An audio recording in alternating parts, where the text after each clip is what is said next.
अस्सलाम वालेकुम friends, welcome back to Top Smarties drama serial कभी मैं कभी तुम। ज़रूरी नहीं कि हम जो सोचें वही होता वही है जो रब की रज़ा होती है। और यही सिखाया हमें इस ड्रामे ने कि ऐन शादी से पहले अदील ने इनकार कर दिया और मुस्तफ़ा को शादी करनी पड़ी शर्जीना से।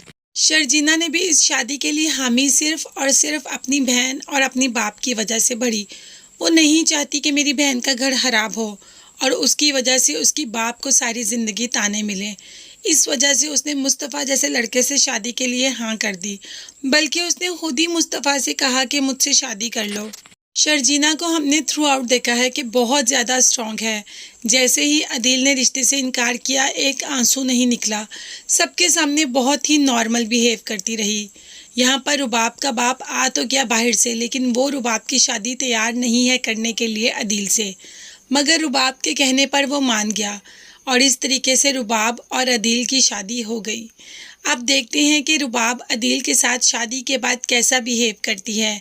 अभी ही रुबाब ने और उसके बाप ने अदील को अपने रंगदंग दिखाने शुरू कर दिए। वैसे अदील के साथ होना तो कुछ ऐसा ही चाहिए।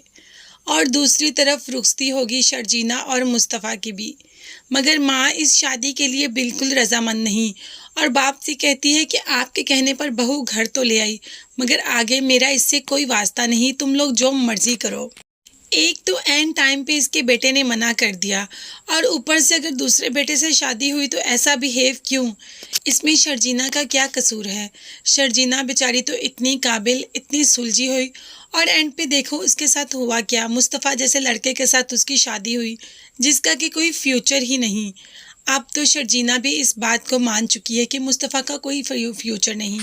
वो जानती है और अपनी किस्मत पर परेशान भी होती है, खुद को कोसती भी है, मगर क्या करे, अपनी बहन और बाप की इज्जत बचाने के लिए उसे ये कदम उठाना पड़ा। और मुस्तफ़ा कौन सा इस रिश्ते के लिए खुश है? शादी तो हो गई, तो अब शर्जीना को कहता है कि अब हमारी शादी होगी, अब बताओ आगे क्या करना है, क्योंकि मुझे तो कुछ पता नहीं, मैं तो वही हूँ जो तुम्हारे सामने हूँ, मुझे किसी चीज़ की नॉलेज नहीं, तुम बहुत पढ़ी लिखी हो और मैं बिल्कुल ज़ीरो। मैं नहीं जानता कि ये रिश्ता कैसे चलेगा, मगर तुमने मुझे कहा कि मेरी हेल्प करो और मैं मना नहीं कर पाया। शर्जीना इसके बाद पहले तो खूब रोती है, क्योंकि बाप के घर वो रो ही नहीं सकी। वो जानती थी कि उसके घर में बहुत लोग हैं, बहनें हैं, बाप है, माँ है, जिनकी तबीयत खराब हो जाएगी। पहले तो जी भर के रोती है, कहते हैं ना रोने से भी हमारा आधा दुख कम हो जाता है। अगर हमें किसी का कंधा भी मिल जाए तो वो भी हमारा बहुत बड़ा सहारा है। तो यही किया शर्जीना ने। उसने जी भर के रोई, अपना फेस वॉश किया और सुकून से आकर बैठकर खाने बैठ गई और कहा कि देखते हैं आगे खुदा की क्या रज़ा होती है, अल्लाह हमें किस साइड पर लेके चलता है, फ़िलहाल हम अपना रिश्ता निभाने की कोशिश करते हैं। तो फ्रेंड्स, आप में से किस किस को शर्जीना और मुस्तफ़ा की शादी देखकर खुशी हुई, मुझे कमेंट्स में ज़रूर बताइएगा। और इसके साथ साथ रुबाब और अदील की शादी पर कौन कौन राज़ी है, ये भी मुझे कमेंट्स में ज़रूर बताइएगा। साथ साथ मेरे चैनल को ज़रूर सब्सक्राइब कीजिएगा। अपना बहुत ज़्यादा ख्याल रखिएगा और मुझे भी अपनी कीमती दुआओं में याद रखिएगा। नेक्स्ट वीडियोस तक के लिए अल्लाह हाफिज़, बाय बाय, टेक केयर।